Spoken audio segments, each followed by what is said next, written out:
a o týždeň v recenzii vám dám vedieť, ako dopadli, čo si o tom myslím a či sa to oplatí. OK, takže máme to tu.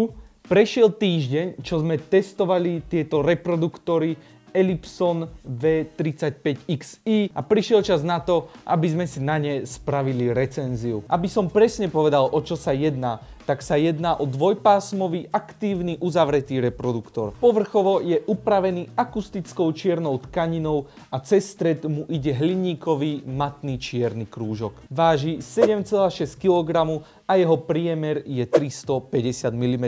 Čo sa týka meničov, máme tu stredový výkonný reproduktor 2x165 mm a potom tu máme výškový reproduktor s vysoko kvalitnou hodvábnou kopulkou s rozptýľovačom tepla na zadnej strane magnetu pre lepšie chladenie. Frekvenčná odozva je tu 47 Hz až 22 kHz a ako už som spomínal vo videu, kde sme ho otvárali, tak sa dá naň pripojiť cez Bluetooth, potom máte AirPlay alebo Chromecast a následne sú tam aplikácie ako Tidal, kde viete použiť Tidal Connect. Plus zozadu má vstupy na 3,5 mm jack, optiku a Ethernet. Ak by ste si náhodou chceli spraviť zostavu multiroom po celom svojom dome, byte alebo priestoroch, ktoré máte, tak multiroom je tu podporovaný až na 10 zariadeniach naraz. Toľko k špecifikáciám, poďme sa vrhnúť na plusy a mínusy, ktoré som odsledoval, plus nejaký ten finálny verdikt, čo si ja osobne myslím o tomto reproduktore.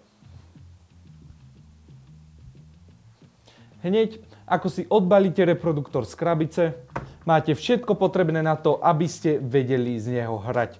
Samozrejme, ostáva už iba napájací kábel. Ten už iba jednoducho pichnete do reproduktoru zo zadnej strany a môžete fičať. Prvé, čo treba spraviť pri tomto reproduktore, je nastaviť ho na internet. To spravíte tak, že stlačíte prvé horné tlačítko, ktorým iba raz stlačíte a malo by vám začať svietiť biele svetielko na prednej strane. Mal by sa aj ozvať hlas, ktorý povie, že je reproduktor pripravený na pripojenie k internetu. Mne sa to nestalo ani pri jednom a to som to vyskúšal pri dvoch. Treba rovno ísť do aplikácie a tam sa pripojiť na reproduktor. Je to také jednoduché.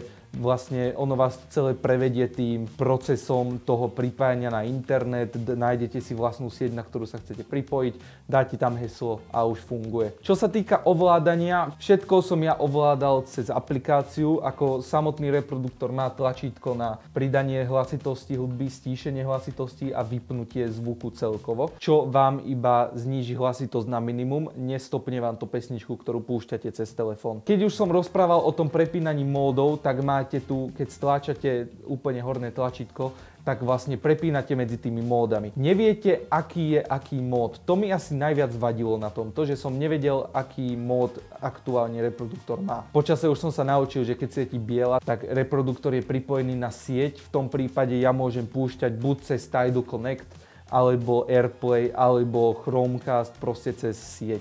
Potom, keď ho znova stlačíte, rozsvieti sa ďalšia farba a prvýkrát som bol stratený, keď som proste preklikával tými tlačítkami. Musel som si to nájsť na internete a aktuálne vám tu ukážem, že aké svetielka značia čo. Väčšinou moja skúsenosť je cez AirPlay, nakoľko mám Apple Music a dneska posledný deň som skúšal ešte aj Tidal Connect. Čo sa ešte týka tohto pripojenia a ovládania, reproduktor ako taký nemá tlačítko alebo nejaký prepínač na vypnutie, zapnutie. Čiže to znamená, keď ho vypojíte z elektriny, je vypnutý. Samozrejme, keď ho naspäť zapojíte, tak reproduktor sa automaticky uloží do režimu spánku. Vy musíte opäť prepnúť tento mód stlačením horného tlačítka, aby ste sa dostali na buď Bluetooth alebo na sieť. Proste vždycky to treba prekliknúť. On automaticky sa proste ukladá do tohto režimu spánku hneď ako ho zapnete. A keď už sa naň napojíte a chcete si niečo púšťať, úplne jednoducho, či cez aplikáciu, keď máte Tidal,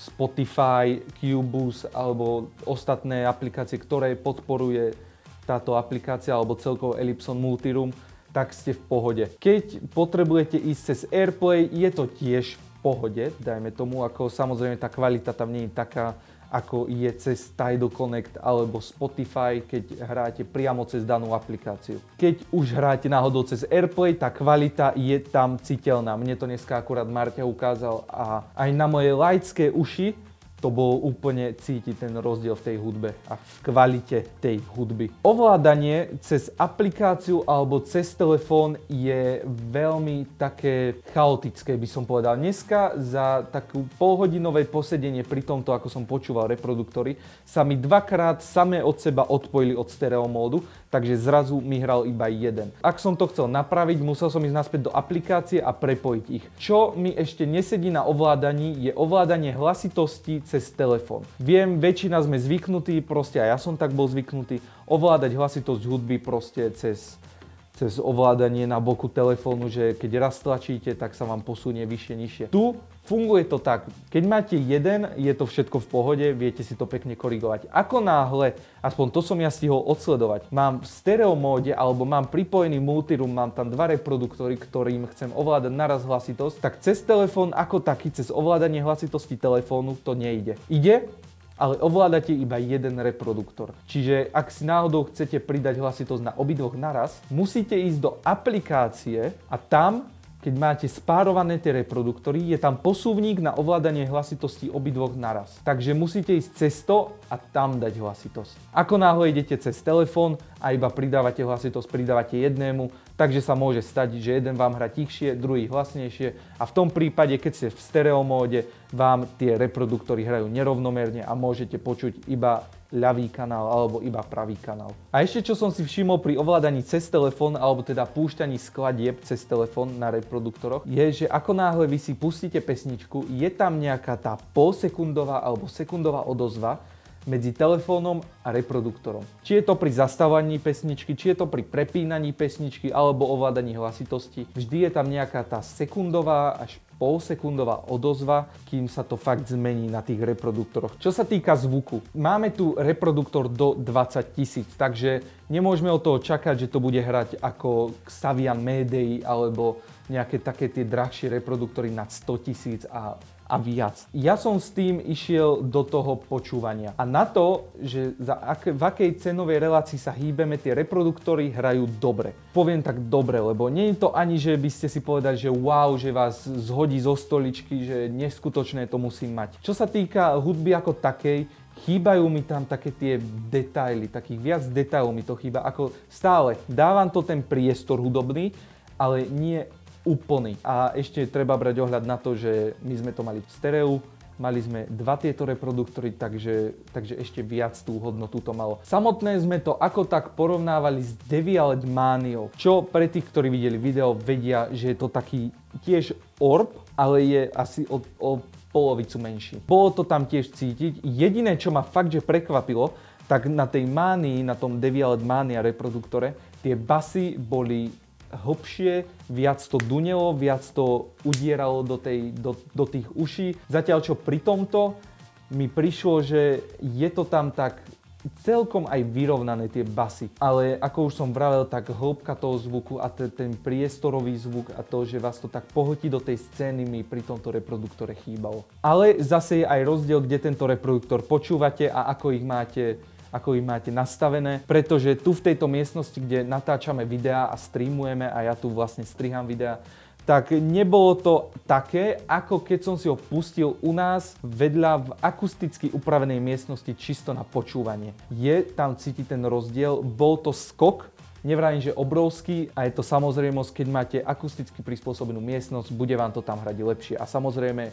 záleží aj odkiaľ ten zvuk počúvate. Stačilo, že som sa kúsok posunul a už som počul iný zvuk, ako keď som sa oprel a za sebou som mal stenu a odrážalo sa mi to hoci ako do uší. Čo je plus, nemusíte si zbytočne kupovať tie stojany, nejaké tripody. Samozrejme, ak chcete, môžete, majú aj stropné, čo vám zo stropu proste bude visieť reproduktor, alebo majú na stenu, čo môže byť esteticky veľmi pekné, ale dobré je, že aj takto sám o sebe má od spodu stojan, alebo teda takú dosku, na ktorej to môže takto pekne stáť a viete si to aj skombinovať s nábytkom, keďže je to farebne tiež neutrálne, má to čiernu farbu, trošku s matnými prvkami cez celý vlastne priemer toho orbu. Ako poslednú vec spomeniem aplikáciu, ktorú už sme rozoberali v predchádzajúcom videu, kde som vravel, ako funguje. Veľmi som ju ani nevyužíval, na jediné, čo som ju využíval, bolo ovládanie hlasitosti, keďže inak hlasitosť na 2 naraz zariadeniach ovládať neviem. Čo viem si predstaviť, že môže byť problém, keď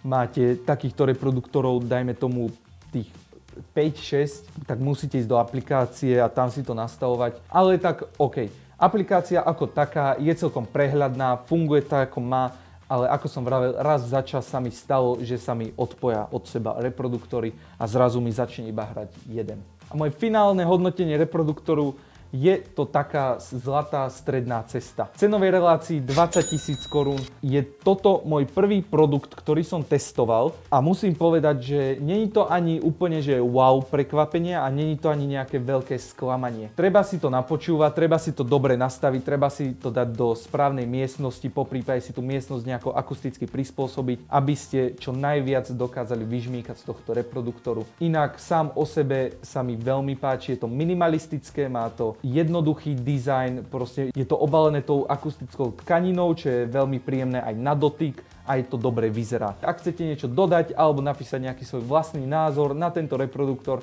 napíšte nám to dole do komentáru. Dajte odber, je to zadarmo a už zajtra, čo je 28.11. máme ďalšie živé vysielanie, tak sa nezabudnite na nás naladiť. Vidíme sa tam, poprípade sa vidíme pri ďalšom videu. Majte ešte pekný zvyšok dňa a ahojte.